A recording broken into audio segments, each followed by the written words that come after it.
Good morning. So, we'll be discussing some of the things that are related to your report last meeting. Okay? So, yung iba na na-discuss nyo na sa report nyo, so hindi na natin siya masyadong i-discuss. Okay? So, you can also provide copies of your report to your classmates.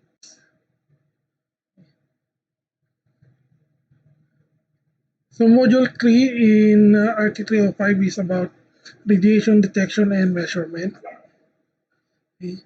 So in your report, you discuss the personal monitoring devices as well as the area uh, survey devices or detectors. Okay.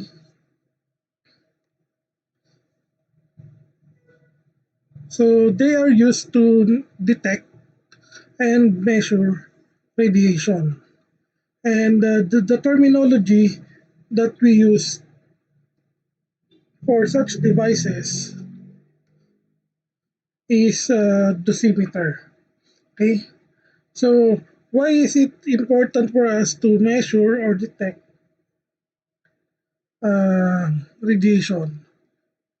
Okay, so radiation measurement is critical both for occupational and public exposure control. So syempre it is understandable para sa mga radiation health workers na kailangan ma-monitor. Diba? As we are aware of the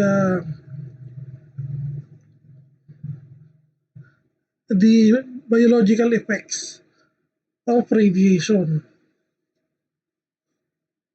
So it is a safeguard to the possible biological effects of radiation to the human body. So kanina ang dosimeter. So we define dosimeter as the instrument that measures ionizing radiation. So basically, ito ay binubuo ng isang measuring assembly.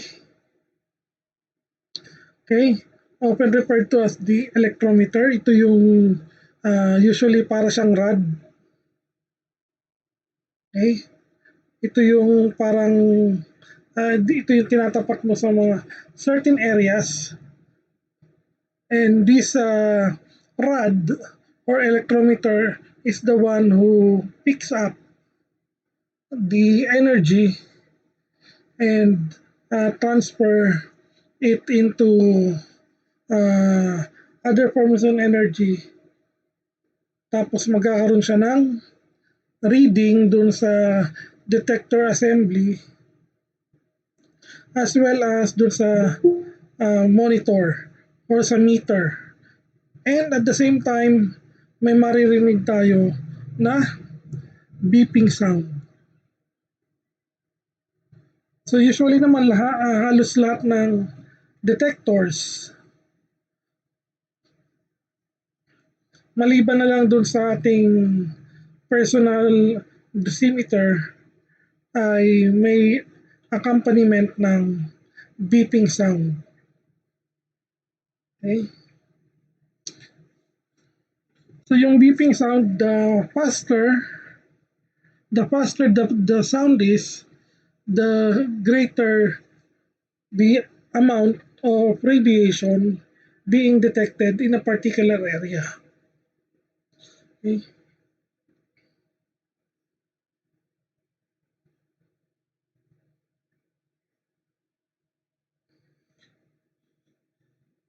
So dosimeter is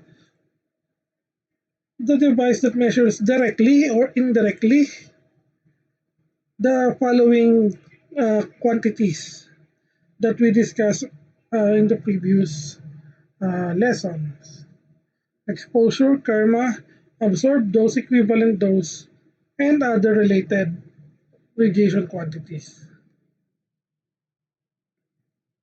Okay. So we have two classifications of dosimeter in diagnostic radiology. We have the active dosimeters and the passive dosimeters. For active dosimeters, these are dosimeters that displays the value directly on the machine or in the equipment. Usually, these detectors or these equipments are used to check the exposure of the different machines, particularly of CT scanners. Okay, but it is not common to see this type of dosimeters. Okay, but it is not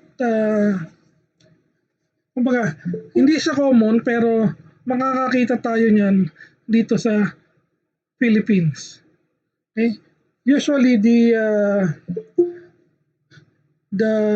Center for Device Regulation, uh, Radiation Health and Research ay meron ng mga ganitong devices because they are the ones who are in charge in the licensing of radiological facilities.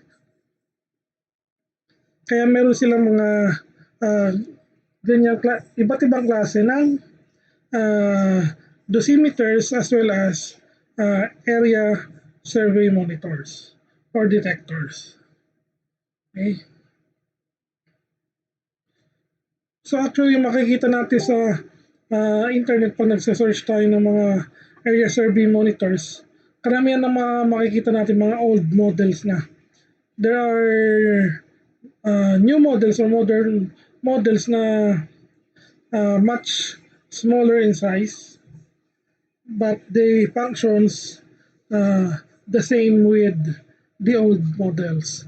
Okay? And the one that we are familiar with is the passive dosimeters. So these dosimeters uh, cannot display uh, their dose value immediately, but requires for us to uh, have it read after a period of time because the dose is recorded in the device. So itong mga passive dosimeters na ito, it includes the TLD, DOSL, and the film dosimeters. Yung active dosimeters, we have the ionization chambers and semiconductors or solid state detectors. Okay. So basically yung mga area survey meter naman ay hinahati rin sa two types. The gas field detectors and the solid solid state detectors. So of course, when using uh, different types of dosimeters and detectors, we must know what are the properties na nitong mga detectors or dosimeters na ito na ginagamit natin for the detection and measurement of uh, radiation and or radiation dose. So first of which is sensitivity. Sensitivity is the minimum air karma required to produce a signal output. So yung signal output is a current produced by the detector and collected by the measuring assembly. Kailangan yung ating detector ay sensitive enough to detect um, energy, radiation energy. Okay? So, may specific sensitivity yung ating mga detectors. Okay? So, kailangan ito ay yung energy na madedetect ng ating detectors ay matatransmit or mako-convert into a reading. Kailangan siya ay magkaroon na or matransmit dun sa detector assembly or sa measuring assembly into at possible reading. Kung measurement siya, so how much radiation? Kung detection siya, usually ay intensity lang ng radiation yung mame-measure. Hindi yung specific amount or dose. Then second, we have linearity. Okay, so linearity, it is related to uh, the relationship between the dose and the response. Okay, so lahat ng radiation or lahat ng dosimeters ay merong linear response. Okay, sa air kerma. So ano ba ulit yung air kerma? It is the ionization of air. Okay? So kailangan daw na ang dosimeter reading ay laging proportional or linearly proportional dun sa dosimetric quantity na sinusukat. Okay? And usually, yung dosimetric quantity na sinusukat natin when it comes to detectors ay air kerma or ionization in air. Okay. Then the linearity range and non-linear behavior depend on the type of dosimeter and its physical characteristics. Okay. So hindi lahat ng types ng detectors ay pare-parehas ng linearity. So they have specific linearity and it depends upon the composition or physical characteristics ng dosimeter. At kung anong klase siyang dosimeter. Gas filled ba siya? Solid state ba siya or what? Hindi lang doon. Pati yung let's say sa gas filled dosimeter, sa mga gas filled detectors. Ba, yung sa mga report nyo, we have the proportional counter, the Geiger-Müller counter. So, saan ba sila nagkakaiba? Nagkakaiba sila dun sa range. Kasi kung titingnan natin yung dosimetry, meron tayong tinatawag na proportional range and Geiger-Müller range. Kung ito ay lalalaman natin ang discussion, so medyo mahirapan tayo dahil marami to computation and formulas involved na hindi naman natin talaga pinag-aaralan kundi ito ay pinag-aaralan ng mga medical physicists. It is enough for us to know kung ano yung mga properties ng mga diagnostic radiology dosimeters and detectors. Para kapag tinanong tayo ng mga colleagues natin or other healthcare professionals, so we can answer them.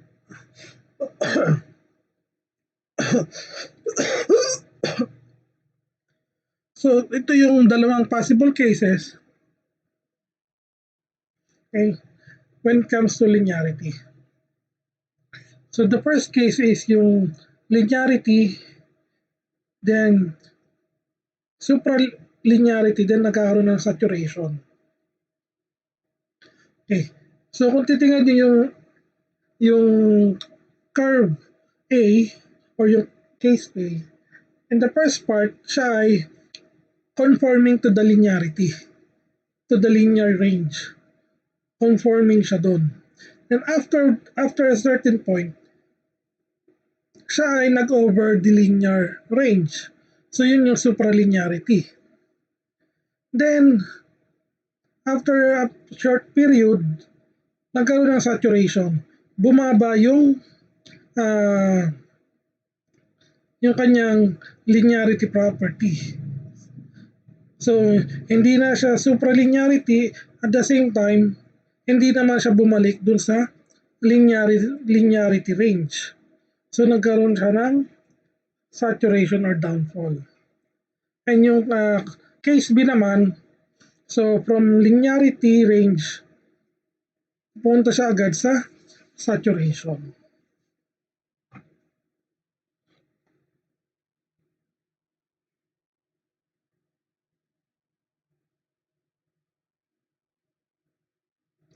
Then another two properties is the accuracy and precision. So pag sinabi accuracy, ito yung mean value ng isang measurement sa isang specific na lugar. Ibig sabihin, ang target mo is yung bullseye. So kapag sinabing accuracy, kailangan yung iyong maproproduce na let's say nag-shoot ka, kailangan either you hit the bullseye or malapit ka dun sa bullseye. That is accuracy. On the other hand, precision, pag sinabing precision, ito yung degree of reproducibility of a measurement. Reproducibility, ibig sabihin, let's say, dun pa rin, may bullseye ka na kailangan i-hit. Unfortunately, hindi mo siya na-hit yung bullseye. Let's say, na-hit mo siya sa bandang outer range. Pero, during a, let's say, 5-round shots,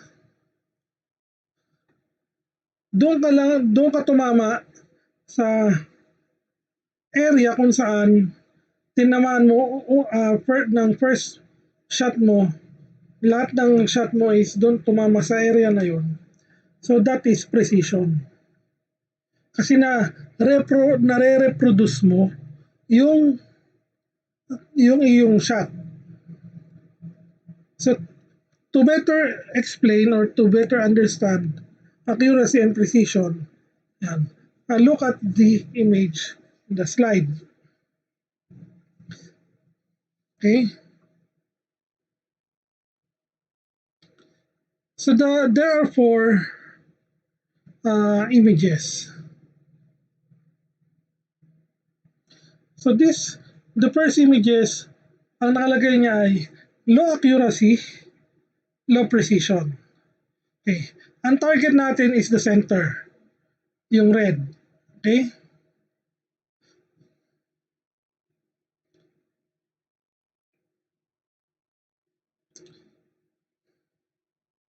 Low precision, kasi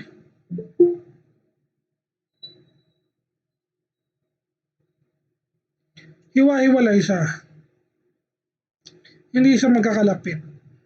Yung reproducibility of measurement, wala. Low accuracy kasi out of ilang shot? 1, 2, 3, 4, 5, 6, 7. Out of 7, isa lang yung tumama sa bullseye. So that is 1/7. So very low yung accuracy. Okay? So dito naman sa kanyang second image, low accuracy, high precision. Low accuracy kasi lahat ng shots malayo sa center, sa target. However, dikit-dikit yung shots niya. So therefore, this is high precision. Precise yung shot niya, yun nga lang, hindi accurate. Okay? So, third image, high accuracy, low precision. High accuracy kasi, okay,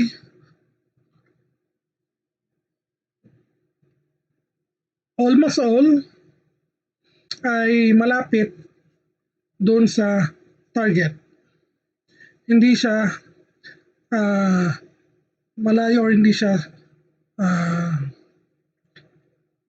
kumbaga na halos nasa dalawang area lang siya, wala siya sa outer area.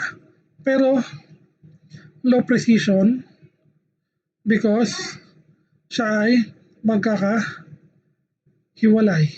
Yung reproducibility, hindi mo makikita. Okay?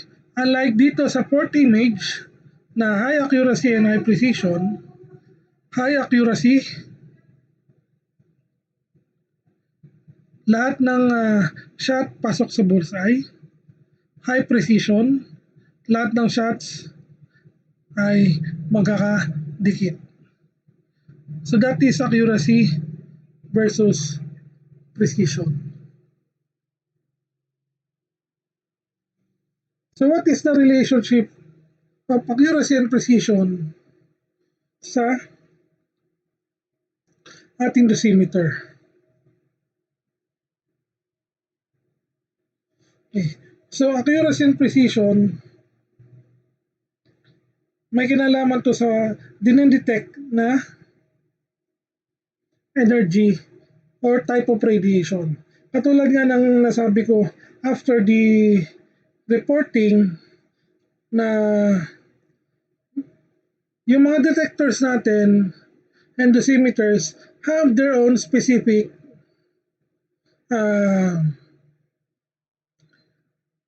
type of radiation lang na detect.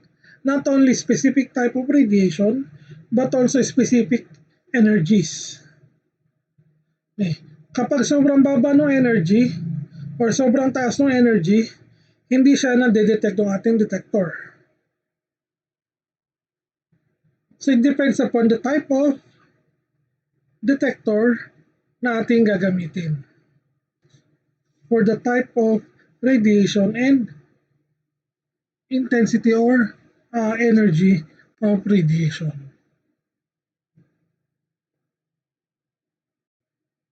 Okay. So next is dependence.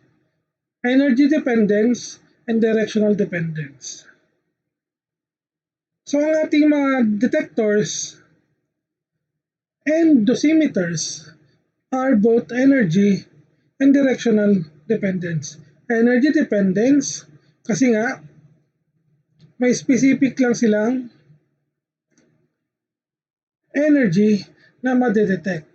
So this depends on the detector type and its physical and structural properties sa energy. Okay? So the variation in response to different quantities or radiation quantities is taken into account by the use of beam quality correction factor. So energy dependence. So, ibig sabihin lahat ng detector may sariling energy dependence. Hindi sila pare-parehas ng nade-detect. Kaya nga meron tayong proportional counter that only works within the proportional range and the Geiger-Müller counter that works only in the Geiger-Müller range or GM range. And then directional dependence naman, okay? So directional, it is geometric in nature. So yung response ng ating detector ay magbabari sa direksyon kung saan nakatapat yung ating detector.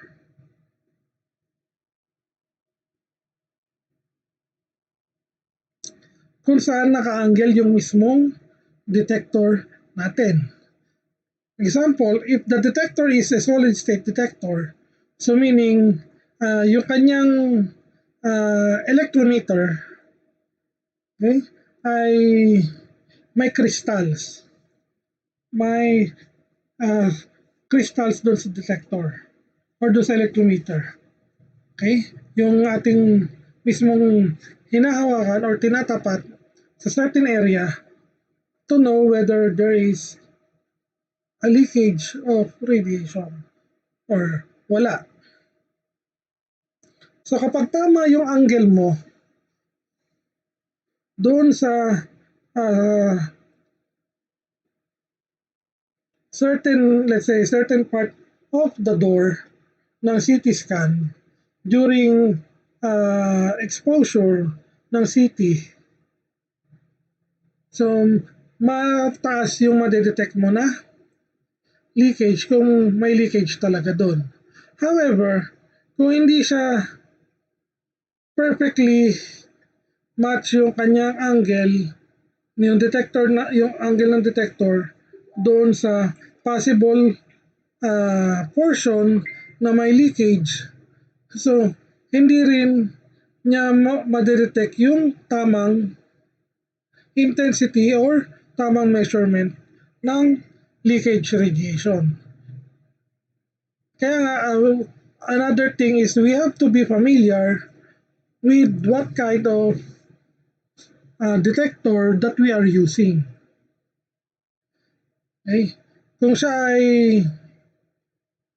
gas filled, yung detector, so dapat familiar rin tayo doon sa kanyang structure, doon sa pagkakagawa. So saan ba yung uh, portion doon sa detector assembly kung nasan mismo yung mismo detector at hindi yung handle lang, di ba? So, dapat yun yung itatapat natin dun sa ating tinitingnan na uh, possible area of leakage. So that the detectors are energy dependent and directional dependent. Okay? So clear po ba? May question po ba sa properties?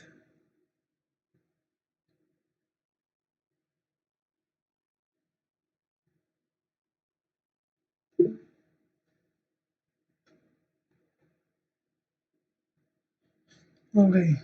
So, kasi sa totoo lang, mahirap intindihin yung pag nagbasa ka ng mga sources regarding the instrumentation for the detection and measurement.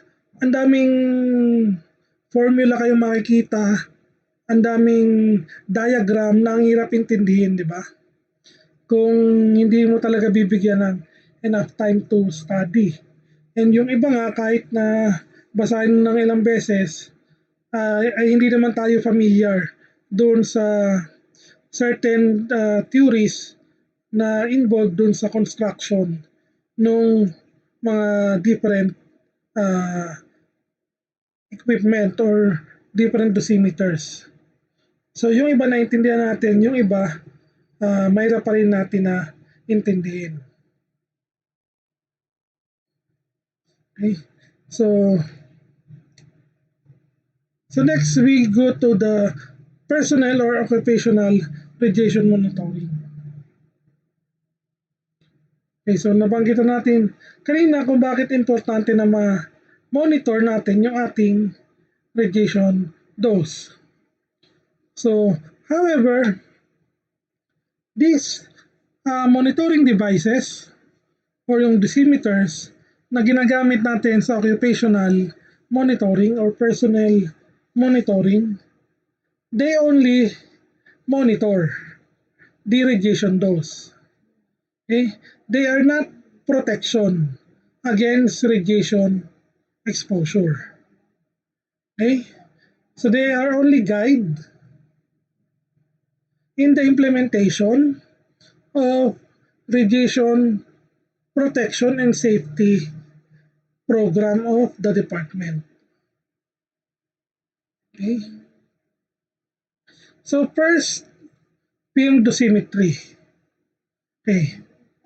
Film dosimetry, actually meron siyang dalawang type, which is the radiographic film and then the radiochromatic film dosimetry. So dalawa siya.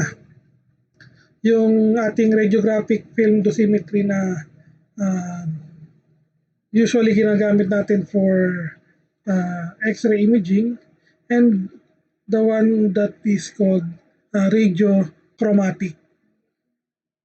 Okay? So dito, ang i-discuss natin is yung most common, which is the radiographic film with the emulsion. Okay? So kapareha siya ng film na ginagamit natin uh,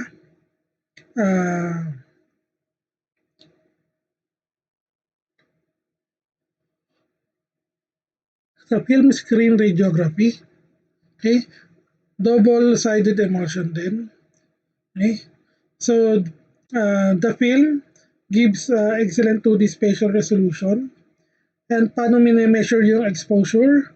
So na-report na before, it is through optical density. Okay? So ang na-measure lang yan na exposure ay more than 10 millirentgen or 100 micro gray.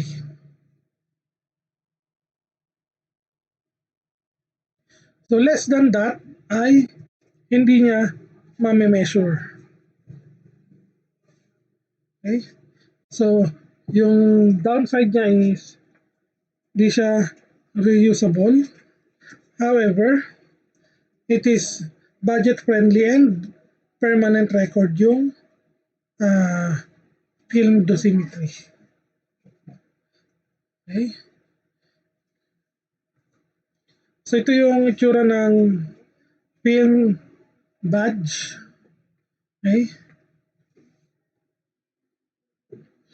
So dito nilalagay yung ating photographic film. Okay? So siya ay sealed ng thin plastic. Okay. So what's the reason kung bakit siya kailangan ay sealed ng thin plastic? Okay, para hindi siya ma-expose sa visible light. Okay. So kung makikita nyo, meron din siya ditong different metals. So this serves as the control. So I think meron ditong copper, aluminum, and lead yata yung isa. Then ito yung window. Okay. Yung window yun yung open. Okay. Yun yung open na kung saan pwedeng mag-pass through yung ating radiation dose na marireceive. So, yan. Napaka-simple ng design ng film badge. Diba? Kaya mo piniperdible lang. Okay? So next is the luminescence dosimetry. We have two types of luminescence dosimetry. The thermoluminescence. Okay? Thermoluminescence po, hindi terminoluminescence. So pag termino, parang terminologies na yon. So thermoluminescence kasi heat. Nagkakaroon ng luminescence due to the application of heat. So yun yung principle behind thermoluminescence. Okay? And thermoluminescence dosimetry as well as optically stimulated luminescence dosimetry employs the same principle. So they are type of personal radiation dosimeter that measures ionizing radiation exposure by measuring the intensity of visible light emitted from a crystal in the detector when the crystal is heated or exposed to low light photons in case of the OSL. Okay? So the amount of light emitted is dependent upon the radiation exposure. Okay? So sa TLD, ano lang yung na-measure niya? It measures radiation range that ranges from 10 millirentgen to 10,000 rentgen with accuracy of more or less 10%. Okay? So yan yung itsura ng TLD. Pero actually, yan lang yung itsura ng housing or ng case ng TLD. Kasi yung OSL, pwede rin ganyan yung housing niya. Okay?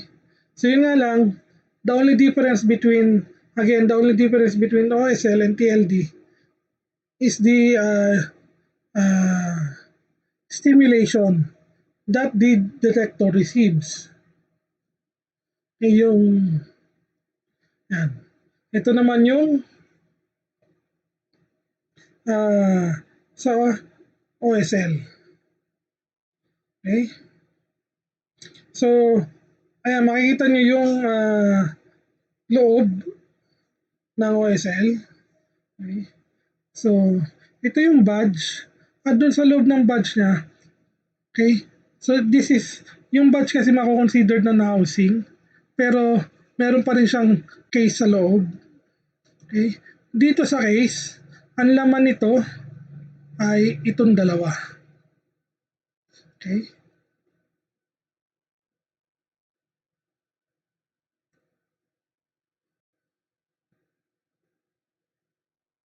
So, ito yung detector elements.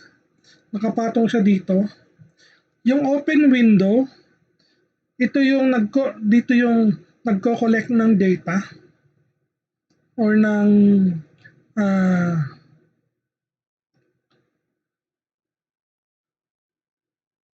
ng radiation.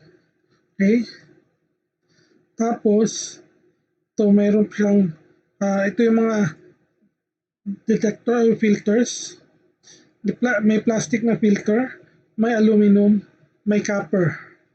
Halos parehas din lang sa film badge. Diba? Yun nga lang, the dosimeters or the luminescence dosimeters are reusable. Nagagamit siya. Hindi lang siya one-time use. Pero kapag siya ay na-read na, yung data na naka-store dun sa dosimeter ay nabubura. Unlike sa film dosimetry ay permanent record na yun. Hindi siya nabubura. Kasi kailangan gumamit ng panibagong radiographic film. Okay? So yan, na-discuss na rin naman yung OSL, film badge, and TLD in the past, saka yung other types of dosimetry, yung packet dosimeter, etc. Okay. So detection, area survey meter. Okay. So area survey meter or radiation detectors, we have general classes, yung as binanggit ko kanina, the gas field detectors, and the solid state detector. Okay? So usually, ang itsura ng detector ay rod shape. Ito ay naka-clip, clinic-clip siya. So I think this is gas field detector. Okay? So yung other detectors na may rod usually nakakonect siya sa isang measurement assembly. Ito yung measurement assembly natin na kung saan may meter. Okay. So gas field detectors, so proportional counters, ionization chambers, Geiger-Müller. Okay. Ito proportional counter.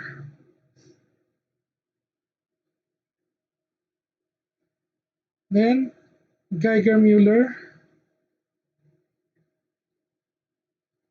Okay. Ito, ano pa to?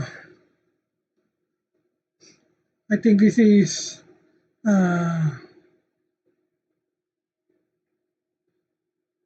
ionization chamber. Pero, wait. Yeah, sinaunang klase ng ionization chamber. Okay? So ano yung main difference nila? Charge multiplication.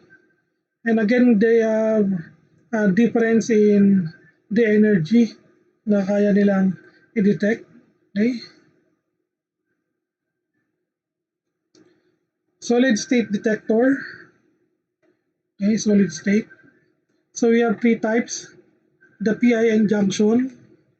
So wala akong makita picture ng ganitong detector. Nakikita ko lang is diagram nila.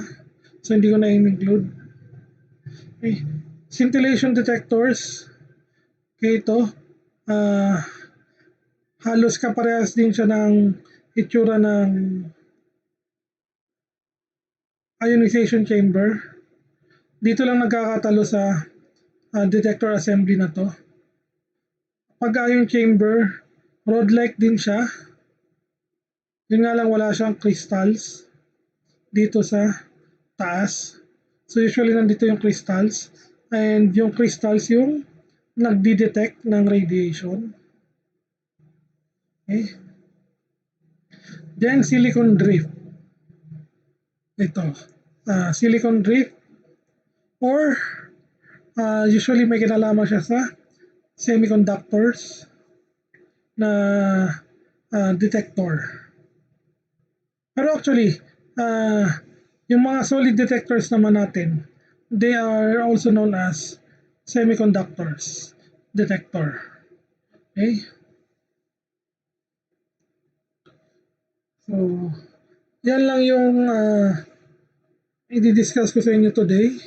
So, if you have questions, you can ask your questions now or clarifications regarding our topic.